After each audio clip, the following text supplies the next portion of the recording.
우리 한때 욜로족이라는 말이 유행한 적이 있습니다. 물론 현재형이기도 하지요. 욜로라는 말은 You only live once.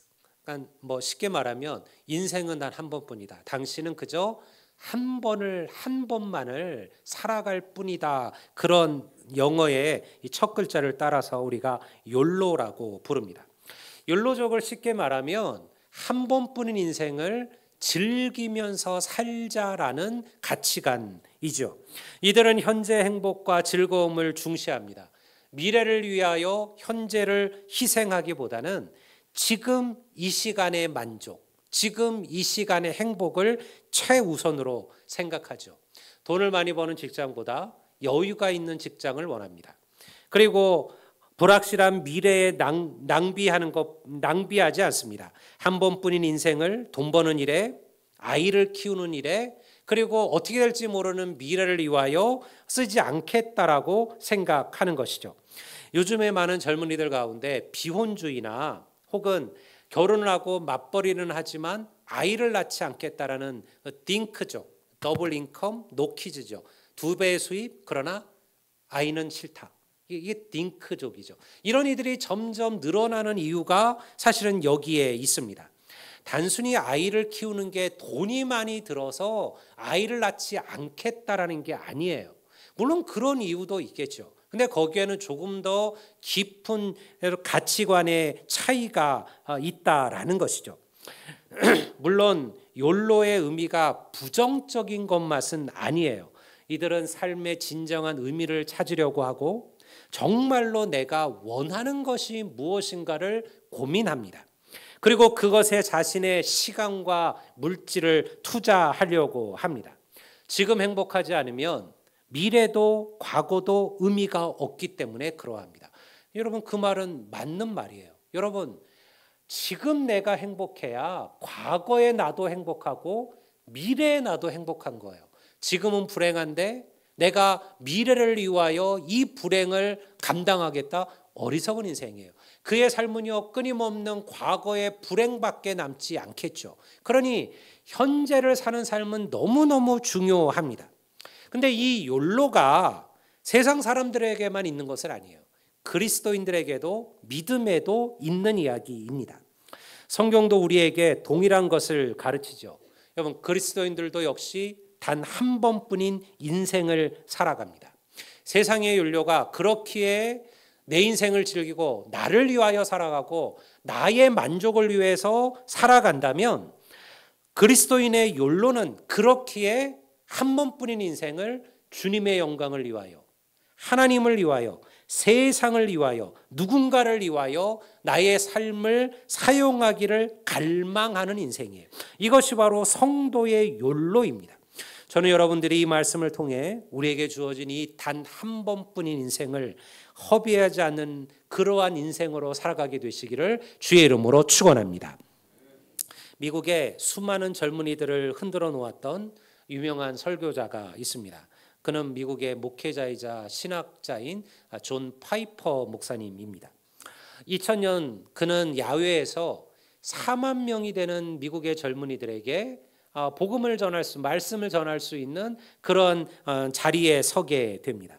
근데 그날따라 날씨가 너무 좋지 않았어요. 비는 쏟아지고 있었고요. 그리고 거센 바람도 불어오고 있었습니다. 준비한 설교 원고가 그 바람에 반이나 날아가 버려요. 얼마나 그 목사님이 당황을 했겠어요. 그가 기도 가운데 하나님의 성령의 은혜를 경험해요. 그리고 자기가 준비했던 설교를 포기하고요. 성령께서 그 마음을 움직이시는 대로 하나님의 말씀을 전하기 시작합니다. 그는 먼저 그의 교회가 파송했던 그 두 사람의 죽음에 대해서 이야기합니다. 그 여인들은 바로 루비와 로라라는 여인이었습니다. 두 사람은요 80에 가까웠고 평생을 카메룬에서 살면서 가난한 이들을 돕고 그리고 그들에게 그리스도의 복음을 전하는 그런 평신도 선교사로 살았던 이들이었습니다. 그 두 사람이 어느 날 그 가난한 마을에 아픈 이들을 찾아가는 도중에 그들이 타고 가던 차가 브레이크가 망가지면서 절벽 아래로 추락하게 됩니다. 그리고 그 두 여인은 그 자리에서 즉사를 합니다. 그때 여러분들 이 파이퍼 목사님이 이 말씀을 하고 나서 그 모인 4만 명의 젊은이들에게 묻습니다. 여러분 이것은 비극입니까? 그때 그 젊은이들이 외쳤어요. 아닙니다 라고 외쳤어요. 존 파이퍼 목사님이 다시 말합니다. 그렇습니다. 이것은 비극이 아니라 영광입니다. 제가 여러분들에게 진짜 비극이 무엇인지에 대해서 이야기해 드리겠습니다. 그리고는요, 여러분들 미국에서 나오는 잡지였던 리더스 다이제스트라는, 아마 여러분들 들어보셨을 거예요. 우리 한국어로도 번역이 되어서 많이 팔렸던 책이니까요. 리더스 다이제스트를 펼쳐서 그리고 거기에 있는 한 기사를 읽기 시작했습니다. 이런 이야기였어요. 밥과 페니는 동부 지역에 사는 일을 그만두고 충분한 돈을 벌어 일찍 은퇴했다. 그들은 59세와 51세였다. 그들은 플로리다의 아름다운 해안에 살며 10m짜리 요트를 몰고 소프트볼을 즐기며 조개를 수집하고 있다. 파이퍼 목사님은 그 다음에 이런 말을 이었습니다. 여러분, 이것이 많은 이들이 꿈꾸는 아메리칸 드림입니다. 그리고 수많은 이들이 이런 인생을 살기를 갈망하고 있습니다. 그런데 단 한 번밖에 없는 그 인생의 마지막에 이르러 그들이 하나님 앞에 서게 될 때 그들이 내놓을 수 있는 것이 그저 조개 껍데기밖에 없다면 어쩌하시겠습니까? 이것이야말로 비극입니다. 이것이 이 존 파이퍼 목사님이 했던 이야기예요. 그가 이런 말을 덧붙여요. 오늘날 수많은 이들이 이 비극적인 삶을 살며 이 비극적인 이야기가 자기의 꿈이 되기를 갈망하고 있습니다. 젊은이들이여, 여러분들의 인생을 허비하지 마십시오. 이것이 조개 껍데기 설교라고 불렸던 존 파이퍼 목사님의 위대한 설교였고요. 그리고 수많은 젊은이들에게 그들의 인생을 되돌아보게 하고 하늘을 위한 결단을 하게 만드는 그러한 설교가 되었습니다. 우리 모두는 우리의 인생이 한 번뿐이라는 것을 압니다. 여러분들, 우리 김재우 집사님 위해서 좀 기도해 주셔요. 우리 김재우 집사님이 오늘 예배를 나오지 못하셨는데 다리가 지금 많이 안 좋으셔요. 마비가 되셔서 잘 일어서지를 못하셔서 너무너무 교회 오기를 즐거워하시고 사모하시지만 어쩔 수 없이 지금 집에 계셔요. 참 안타깝죠. 여러분, 인생이라는 것이 우리가 다 거쳐가는 과정이에요. 여러분들은 안 그러실까요? 여러분, 우리도 마찬가지고 저도 마찬가지입니다. 언젠가 우리도 다 그 과정을 밟아요. 그것은 그것은 누구의 잘못도 아니고 누구의 실수도 아니에요. 인생이 거쳐가야 될 삶의 과정 가운데 하나입니다. 그 말은 우리에게 무엇을 보여줍니까? 우리의 삶은 한 번이라는 거예요. 그리고 이 땅의 삶이 끝난 이후에 또 다른 영원한 삶이 펼쳐진다는 것이죠. 세상의 욜로는 그거를 알지 못해요. 그래서 그들은요, 지금 현재가 전부라고 생각합니다. 그러니까 이 한 번뿐 인생을 나를 위하여 인생을 즐기며 그렇게 살아가자고 얘기하는 거예요. 하지만요, 우리도 인생이 한 번뿐인 줄 알아요. 그러나 이 땅의 인생은 한 번이지만요, 그러나 이 땅이 끝나고 난 이후에 영원한 인생이, 영원한 삶이 우리 앞에 놓여져 있음을 기억하시기를 주의 이름으로 축원합니다. 여러분, 어떻게 살아가는 삶이 헛되지 않은 삶일까요? 우리 모두는 파이퍼 목사님이 말한 설교에 루비와 로라처럼 살 수는 없습니다. 그러한 삶은 특별한 삶이죠. 하나님이 부르신 특별한 소명과 부르심이 있는 삶이에요. 우리 대부분은 우리의 가정을 돌보며 우리의 자녀들을 양육하며 혹은 직장이나 사업에 열중하며 또 물질을 버는 일에 힘쓰는 삶을 살아갑니다.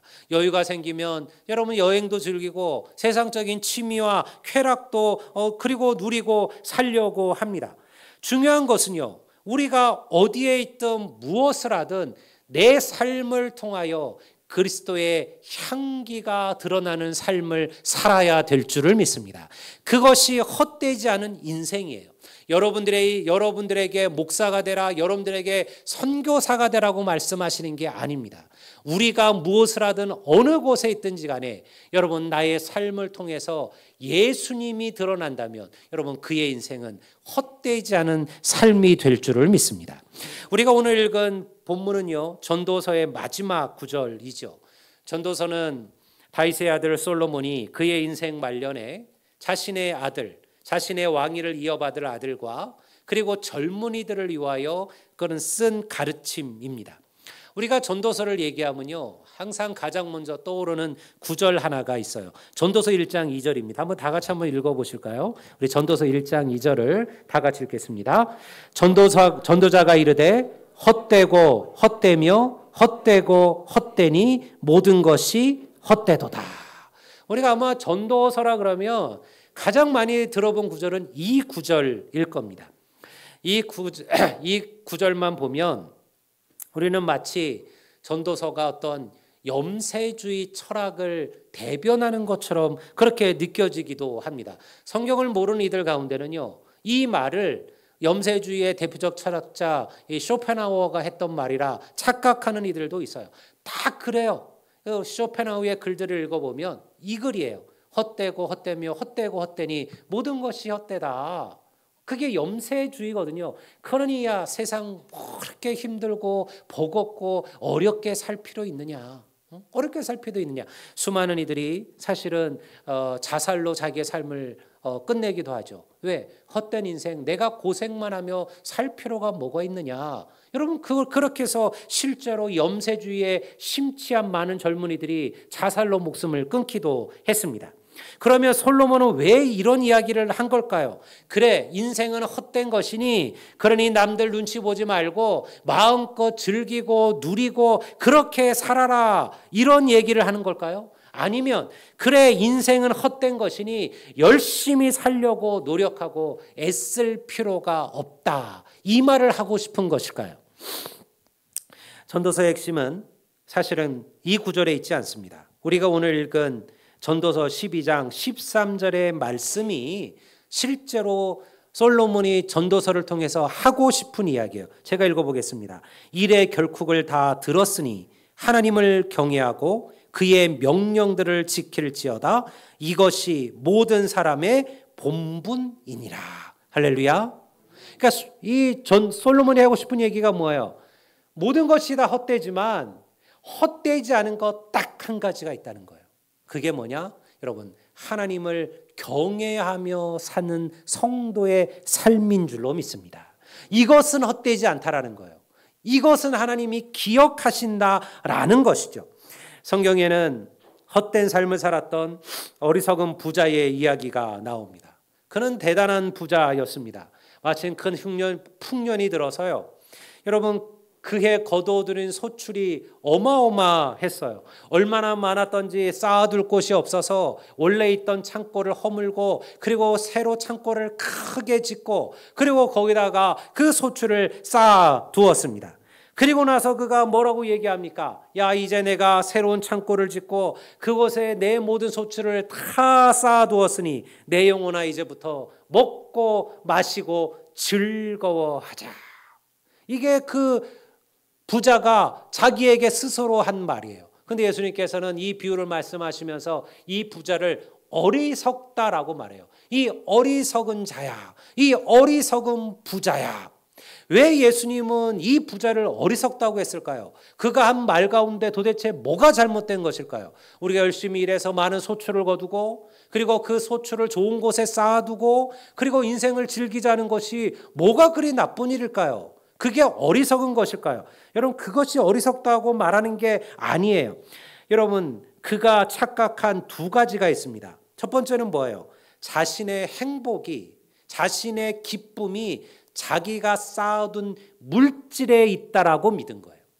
즐거워하자. 왜? 내가 이렇게 많이 쌓아두었으니. 그러니 물질의 축척에 물질을 쌓아두고 많은 것을 얻으면 내가 행복할 것이라 생각했다는 거예요. 그것이 첫 번째 어리석음입니다. 두 번째 어리석음은 무엇입니까? 여러분, 그가 마치 자기가 영원히 살 것처럼 생각했다라는 거예요. 그것이 바로 그가 가진 두 번째 어리석음이에요. 여러분, 우리의 삶은 영원하지 않습니다. 하나님께서 언제 우리의 인생을 거두실지 알지 못합니다. 우리의 젊음도 혈기도 영원하지 않죠. 하나님께서 부르시는 그날 우리는 모든 것을 두고 하나님 앞에 돌아가야 하는 인생이에요. 아프리카 콩고에서 복음화를 위해서 자기의 삶을 드렸던 찰스 스터드 선교사님은 이런 말을 했어요. 인생은 한 번뿐이고 그 또한 지나가리라. 오직 그리스도를 위하여 행한 일만 남으리라. 인생은 한 번뿐이고 그 또한 지나가리라. 그러나 오직 그리스도를 위하여 행한 일은 남으리라. 그게 그 선교사들의 선교사의 마지막 고백이었어요. 성도 여러분, 하나님 앞에 서는 그날 하나님은 우리가 이전에 가졌던 우리의 부나 우리의 권세나 세상의 이름을 부르지 않습니다. 그날 하나님은 오직 우리가 그리스도를 위하여 행한 일을 다시 찾으심을 믿습니다. 이것이 바로 솔로몬이 말했던 헛되지 않는 삶이라는 거예요. 솔로몬 왕은 세상의 모든 것들을 다 누려본 인물입니다. 만약 다른 사람이 인생에 대하여 헛되고 헛되니 모든 것이 헛되다 이런 말을 했다면요, 코웃음을 칠 수 있어요. 야, 네가 뭘 얼마나 대단한 삶을 살았다고 인생이 헛되다고 그러냐. 근데 솔로몬의 이 말은 의미가 있었어요. 그는 세상에서 가장 부유한 사람이었습니다. 성경은 말하기를 그의 궁정에서는 은이 굴러다니는 돌멩이와 같았다. 우리가 지금도 솔로몬의 보물이니 솔로몬의 부니 이런 얘기를 하잖아요. 솔로몬이 얼마나 부유하고 부귀했는가를 보여주는 것이죠. 여러분, 동시에 그는요 세상에서 가장 지혜로운 왕이기도 했습니다. 지금도 우리가 어떠한 어려운 일을 부닥치면 사람들은, 예수를 믿지 않는 사람들도 성경을 모르는 사람들도 뭐라 그래요? 이 솔로몬의 지혜가 필요한 일이다, 이런 이야기를 합니다. 그는 세상의 모든 것을 알고 깨달은 인물이었습니다. 부와 권력과 지식과 온갖 쾌락들을 다 누려보았던 인물이 솔로몬이었다라는 거예요. 그런데요, 그의 인생도 영원하지 않았습니다. 그 정도 권력이 있으면 좀 더 오래 살아야 되는데요, 솔로몬이라고 해서 여러분들 오래 살지 않았습니다. 남들 사는 것만큼밖에 못 살았어요. 좋은 거, 맛있는 거, 몸에 좋다는 거 다 먹고 살았는데요, 그래봤자 그의 삶이 다른 사람들의 삶과 특별한 차이가 나지 않았어요. 그게 인생이죠. 인생의 끝자락에 딱 서보니까요 깨닫게 된 거예요. 내가 그 옛날 그렇게 추구했던 부나 물질이나 권력이나 쾌락들, 솔로몬에게는 여러분들 부인이 왕비가 300, 또 여러분들 후비가 700, 부인이 1000명이었다 성경은 기록하잖아요. 그러니까 솔로몬은 세상에서 누릴 수 있는 모든 쾌락을 다 누려본 인물이에요. 그런데요, 인생의 끝자락에 서 보니까요 그것이 얼마나 헛된 것인지를 깨닫는 거예요. 여러분 다 그렇지 않습니까? 우리가 80대고 90대였을 때도 물질 때문에 고민할까요? 우리가 그때도 여러분들 무슨 성적인 욕망 때문에 고민할까요? 우리가 그때 가서도 뭐 세상에서 얼마나 무슨 이름을 날릴까 때문에 고민할까요? 아니요. 그 나이가 되면 사실은 가장 중요한 것은 건강이에요. 그리고 자기의 인생의 끝을 고민하게 돼요. 내 인생의 끝을, 내 인생의 마지막을 어떻게 마무리할까? 이게 우리의 전부예요. 여러분, 세상을 떠난 이들이 자기의 자녀들에게 여러분 돈 얘기하는 사람들이 있어요? 없어요. 그런 것들은 뭐 이미 했겠죠. 만약 마지막 순간 자신의 자녀들에게, 자신을 둘러싸고 있는 자신의 자녀들, 손자, 손녀들에게 한마디만 남기라고 한다면 여러분 무슨 말 하시겠습니까? 야, 요즘은 비트코인을 사야 된다더라. 야, 요즘은 어디다 투자를 해야 된다더라. 이런 얘기 하실 것 같습니까? 아니요. 세상에 그런 사람은 없습니다. 이렇게 얘기하겠죠. 사랑하며 살아라. 우애 있게 살아라. 서로 도우며 살아라. 행복하게 살아라. 여러분, 아마 모든 이들이 내 순간 마지막 한마디를 남길 수 있다면, 여러분 그가 하나님의 자녀라면 무슨 이야기 남길까요? 하나님 경외하며 살아라. 하나님 섬기며 살아라. 하나님 떠나지 말아라. 믿음으로 살아가라. 아마 이것이 그들이 남길 마지막 고백일 겁니다. 여러분, 이것이 인생이에요. 여러분, 우리가 인생의 끝에 서게 되면 이거를 깨달아요. 이것을 여러분 인생의 끝자리가 아니라 지금 먼저 깨닫기를 주의 이름으로 축원합니다. 지금 오늘 이 시간 하나님 앞에 우리에게 정말로 필요한 것을 알아야 된다라는 거예요.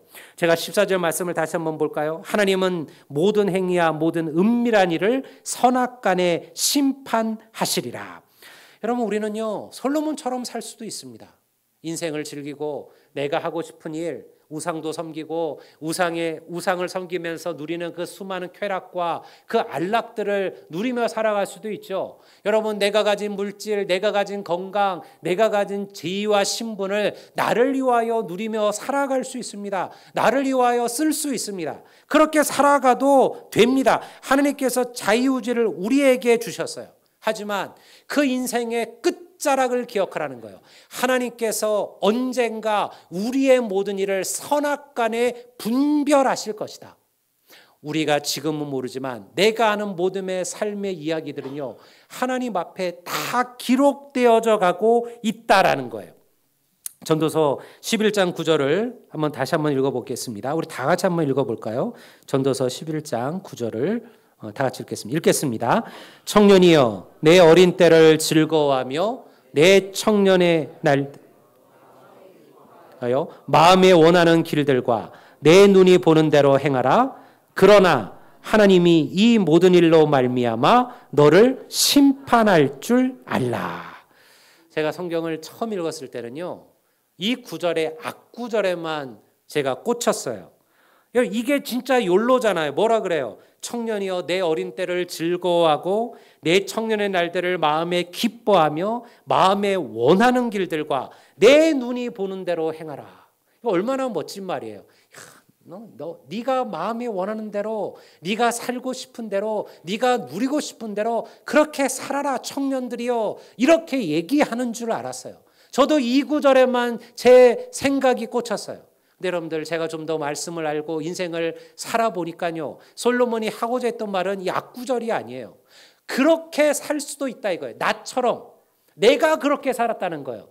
나는 그렇게 살았다. 그런데 너희들이 이것을 기억해라. 뭘 기억해라는 거예요? 하나님이 이 모든 일로 말미암아 너를 심판할 줄 알라. 네가 네 마음대로 살 수 있다. 네 마음대로 살아갈 수도 있다. 네가 원하는 대로 행할 수 있다. 그렇게 살아도 누가 뭐라 그러지는 않는다. 그러나 이것을 기억해라. 너가 행한 그 모든 일에 대하여 하나님께서 심판하실 때가 온다. 그러니까요. 그렇게 살라라는 얘기요. 살지 말라라는 얘기예요. 살지 말라라는 얘기예요. 그것은 헛된 삶이라는 거예요. 솔로몬이 자기의 삶을 통해서 보여주었잖아요. 내가 그렇게 살아봤다. 너희들 가운데 나보다 더 그렇게 살아본 이가 누가 있겠느냐. 그런데 그렇게 살아본 내가 단언하건대 그 모든 것들은 헛되다라는 거예요. 여러분, 우리도 언젠가 하나님 앞에 서게 될 때가 옵니다.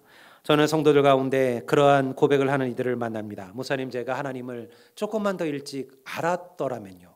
내가 하나님을 젊었을 때 주님을 만났더라면 지금 나의 삶은 하나님께 얼마나 더 가까이 갔을까요?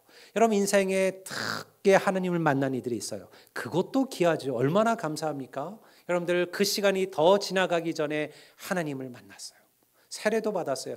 귀해요. 하지만요, 그 믿음으로 살다 보면 어느 순간 알게 되는 거예요. 야, 내가 내 젊었을 때 내가 조금 더 힘이 있고 건강이 있고 물질이 있고 능력이 있을 때 내가 주를 만났더라면 내가 하나님을 위하여 더 얼마나 큰 헌신과 얼마나 큰 감격 속에 살았을까, 그거를 아쉬워한다라는 거예요. 여러분, 인생에는 모든 때가 있습니다. 그 때를 놓치면 돌아갈 수 없는 일도 있습니다. 믿음도 그러합니다. 구원도 그러합니다. 비록 짧은 단 한 번의 인생을 살아가지만 여러분, 이 짧은 인생이 우리의 영원을 결정함을 믿습니다. 여러분들은 아름다운 선택, 좋은 선택을 하신 거예요.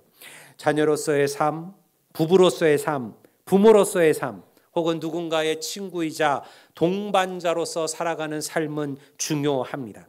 또한 하나님께서 내게 주신 재능이나 달란트들을 이용하여 주님이 주신 인생을 누리고 즐기는 것도 중요합니다. 저는 우리 성도들에게 항상 그런 얘기 했잖아요. 여러분들 여유가 되실 때, 시간이 되실 때, 시간이 안 돼도 가족들과 함께 여행도 가시고 그리고 아이들과 함께 시간들을 보내시라. 왜? 시간이 지나면 그럴 때가 돌아오지를 않아요. 우리가 항상 후회하잖아요. 저도 지금 그런 생각을 해요. 야, 내가 다시 그 젊은 시절, 아이를 막 낳은 시절로 돌아가면 우리 아이들에게 얼마나 더 잘할까, 얼마나 더 사랑할까, 얼마나 더 예뻐할까, 얼마나 그들을 조금 더 귀히 여기며 우리의 자녀들을 돌아보았을까. 그때는 몰랐어요. 잘. 저도 살기에 바빴고 저도 부모로서 아직 정말 초보들이었고요. 그리고 너무 바쁘고 분주하고 하나님의 일을 한다는 이유로 사실은 가정을 돌아보기 힘든 게 목회자의 삶들 아니었습니까? 그러다 보니까 그 귀함을 모르고 지나가는 거죠. 우리 모두가 그러잖아요. 여러분, 왜 손자, 손녀가 자식보다 더 이쁜지 알아요? 손자, 손녀가 자기 아들, 딸보다도 더 이쁜 이유가 있어요. 왜? 그때는 그거를 모르고 큰 거예요. 그때는 나도 너무 젊었어요. 그때는 우리가 분주했어요. 돈 벌어야 됐어요. 일해야 됐어요. 그러다 보니까요, 그 귀한 자녀들을 옆에 두고도 그 귀함을 잘 몰랐던 거예요. 근데 이제 나이가 들어서 그 어린 생명을 보면요, 귀한 거예요. 아름다운 거예요. 예쁜 거예요. 너무너무 소중한 거예요. 그래서 여러분, 그렇게 이뻐하고 예뻐하는 것이죠. 그게 인생입니다.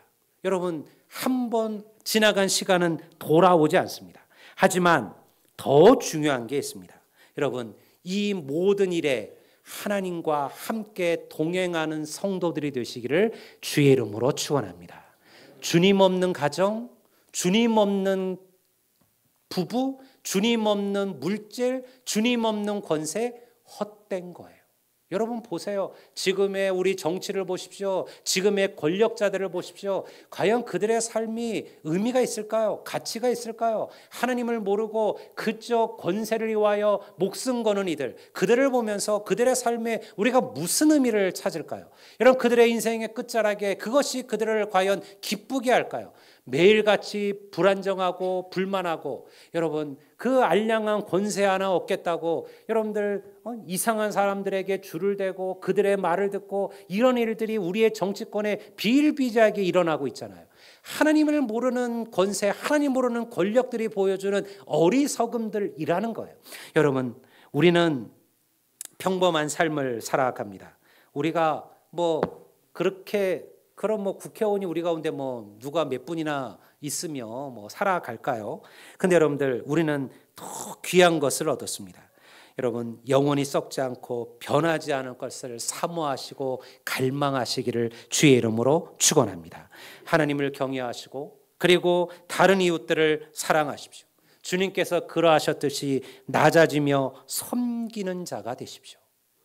교회 안에 여러분 중직들, 직분자들, 앞으로 하나님께서 더 크게 쓰임받기를 갈망하는 성도들, 그리고 그런 일을 해야 될 분들은요, 이 말씀을 기억하셔야 됩니다. 가장 낮아지십시오. 가장 섬기는 자가 되십시오. 모든 성도들이 보시기에 여러분들 가장 낮은 곳에서 주를 위하여, 교회를 위하여, 하나님을 위하여 일하는 자가 되십시오. 그런 이들이 하나님의 일꾼 사명자로서 쓰임받는 거예요. 여러분, 그거를 사모하셔야 됩니다. 하나님께서는 오늘 우리들의 삶을 통하여 이러한 모습을 보기를 원하십니다. 성도 여러분, 주님을 섬기는 이의 고난은 비극이 아니라 영광임을 믿습니다. 바울의 고백처럼 주를 위하여 선한 싸움을 싸우시고, 그리고 주님께서 여러분들에게 주신 사명의 길을 걸어가시고 믿음을 지키십시오. 언젠가 주님 앞에 서는 그날, 그 하나님께서 우리에게 생명의 면류관, 의의 면류관, 영광의 면류관을 직접 우리의 머리에 씌워 주실 줄을 믿습니다. 오늘 이 말씀을 통해 우리의 삶을 되돌아보고 하나님을 경외하며 그의 명령대로 행하는 삶을 살아가는 우리 모든 선한 열매교회 성도들이 되시기를 주의 이름으로 축원합니다. 다 같이 자리에서 일어서